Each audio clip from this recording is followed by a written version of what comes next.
Bennett Miller, you won a top director's prize at Cannes for Foxcatcher. Tell us about that.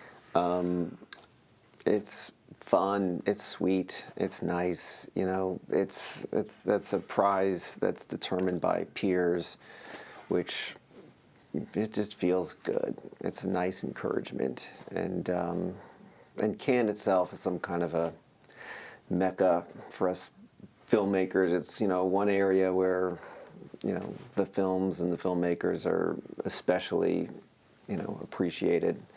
A lot of people make their pilgrimages to Cannes to watch movies, and it's just, it was a nice magic moment. The compelling thing about Foxcatcher is how absolutely creepy John Dupont is. And you picked a very interesting actor's choice for that, Steve Carell. What was your thinking there? It certainly works, it's great, but how did you know it would work? Well, you can never know anything, but there was some kind of a vision for this to happen. And the moment there's a vision of Steve Carell doing this role, you get very attached to it. And then it just really becomes a question of how to work it. Most of that is on Steve, you know, to research and prep. Also, part of it has to do with our makeup, Bill Corso, who is a real artist and worked on that character the same way Steve worked on the character, and spent months, you know, designing, doing tests, you know, getting notes, and, you know, again, just shooting it, working on it, and, you know, not really considering the possibility that it's not going to work as you do it. Dupont, of course, is crazy. What is your theory, your own personal theory, as to why is he crazy? Is he crazy because he was corrupted by money? Was he crazy because of the pressures he accepts from his mother, or from trying to find his own place in the world as an you know, as a burden in a wrestling coach, etc.? What is essentially his problem, do you think? Well, the one thing that I know for sure is that everything you just said were cofactors in his life.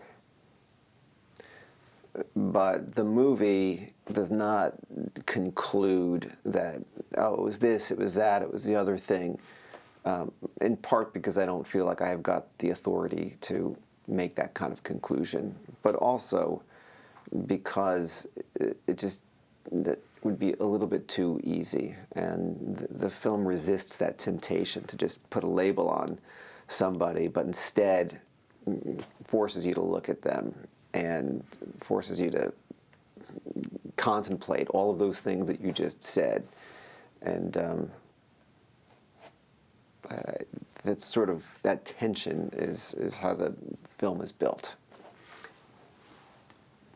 The fact that you even did this movie is courageous in a way, because Dupont is so creepy. He's got that ick factor that kind of, it makes you standoffish as a viewer. So it's not as if it's a topic people would automatically rush to movie theaters to see. Right. The fact that you capture it and so honestly makes it a compelling film and a must-see movie.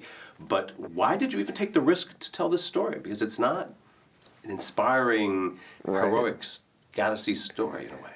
Right. Well, you know, it's sort of like falling in love. Like I read about the story. I had not heard about it when it happened, but I read about it, and I was just pulled in. I was so curious, and I just found that I had a lot of energy, and it was very, very, very intrigued by it, and I felt like,